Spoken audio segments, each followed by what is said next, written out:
Welcome to நலம் தான் viewers. இன்னைக்கு ஸ்ரீவில்லிபுத்தூர் தட்டு வடை செய்ய போறோம். இது ஈஸியானது. டீ போடுற நேரத்துல இது செஞ்சிடலாம் கரெக்டா. நம்ம ஃபர்ஸ்ட் ஒரு டம்ளர் தண்ணி இதுல ஊத்திக்கிறோம். இதுல கொஞ்சம் ஜீரகம், நான் அரை கப்பு மட்டும் மாவு எடுத்துருக்கிறதுனால கொஞ்சம் கொஞ்சமா போடுறேன். இதுக்கு தகுந்தாப்புல எல்லாம் ஜாமானும் கூட போட்டுக்கலாம். கொஞ்சமா ஜீரகம், கொஞ்சம் பெருஞ்சீரகம், இஞ்சி பூண்டு நசுக்குனது அப்படியே திப்பி திப்பியா இருக்குமே அது மாதிரி கொஞ்சம் மிளகாய் பொடி, இதுக்கு தகுந்த உப்பு, இதெல்லாம் இதுல போட்டாச்சு. கொஞ்சம் ஒரு டேபிள் ஸ்பூன் அளவு எண்ணெய், இதை கொஞ்சம் சுட வச்சிருக்கேன். இதை சுட வச்சு இதுல ஊத்தியாச்சு.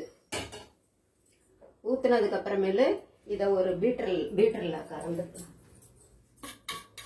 எண்ணெய் கொஞ்சம் சுடுங்கிறதுனால இப்படி கரண்டி வச்சு, ஒன்றும் பச்சை தண்ணினால ஒன்றும் ஆகாது, இருந்தாலும் நம்ம இப்படி கலந்து விட்டுக்கலாம். இதுல வெங்காயம், கொஞ்சம் அந்த பெரிய வெங்காயத்தை கொஞ்சம் நீட்டு நீட்டமா ஆனா மெலிசா அந்த நீட்டு நீட்டமா அரிஞ்சு அதையும் ரெண்டா, ஒரு கப்பு அரிசி மாவு எடுத்தோம்னா ஒரு 3/4 கப்பு அளவுக்கு வெங்காயம் போட்டுக்கணும். இது ரொம்ப டேஸ்டா இருக்கும். இது வெங்காயம், ஒரு பச்சை மிளகாய் ஒன்று சின்னதா பொடி பொடியா அரிஞ்சு இதுல போட்டிருக்கோம். கருவேப்பிலை கொஞ்சம் போட்டுக்கலாம். கொத்தமல்லி இருந்தா கொத்தமல்லியும் கொஞ்சம் இதுல போட்டுக்கலாம். இதை முதல்ல இப்படி அடிச்சு விட்டுக்கலாம். பெருங்காயமும் கொஞ்சம் போட்டுக்கலாம். இப்படி கலந்துக்கலாம். இதுல நான் இப்போதைக்கு கொஞ்சமா செய்யறதுக்காக அரை கப்பு மாவு எடுத்திருக்கேன். அரிசி மாவு தான், சாதாரண மெஷின் கடையில வாங்கின மாவு தான். 1/4 கப்பு அரிசி கடலை மாவு. இதை முதல்ல இப்படி நல்லா கலந்துக்கலாம். நல்லா கொஞ்சம் தோசை மாவு பதத்துக்கு கலந்துக்கிட்டு அப்படியே எண்ணெயில ஊத்தி எடுக்க வேண்டியதுதான். அந்த ஊத்தியிலேயே அது தட்டு மாதிரி வரும். அதனாலதான் இதுக்கு பேரு தட்டு வடைன்னு சொல்றது.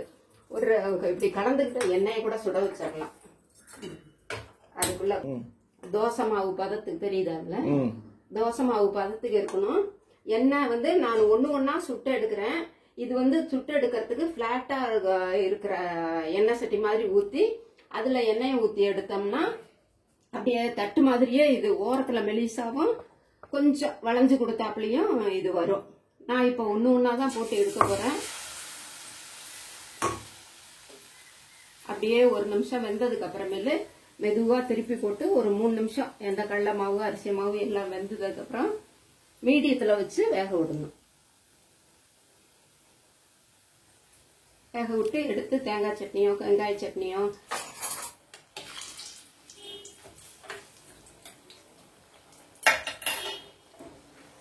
இப்ப பாருங்க, நல்லா வெந்து வருது பாருங்க.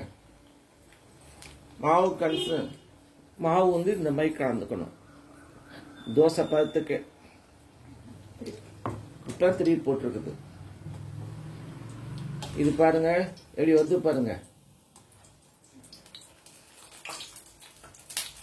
ஓரமெல்லாம் கிறிஸ்பா இருக்கும். அப்படிதான் இருக்குமா? ஓரத்துல எல்லாம் கிறிஸ்பா இருக்குமா, நடுவுல கொஞ்சம் முத்துன்னு இருக்குமா.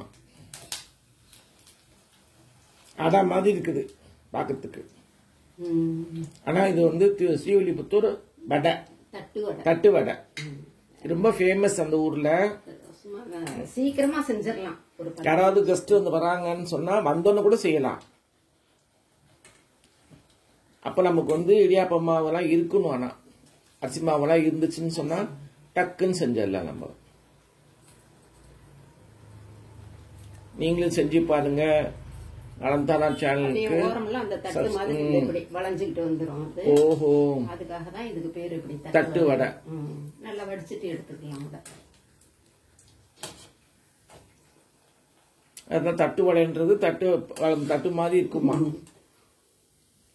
நம்ம போட்டுட்டு கிண்ட வேணாம். அப்படியே மாவை எடுத்து ஊத்துனோம்னாவே அதான் ஸ்ப்ரெட் ஆயிரும். அப்படியே ஓரத்துல மெலிசாவும் நடுப்புற கொஞ்சம் நல்லா நிறுத்தி எண்ணெயை வடிகட்டி எடுக்கணும்.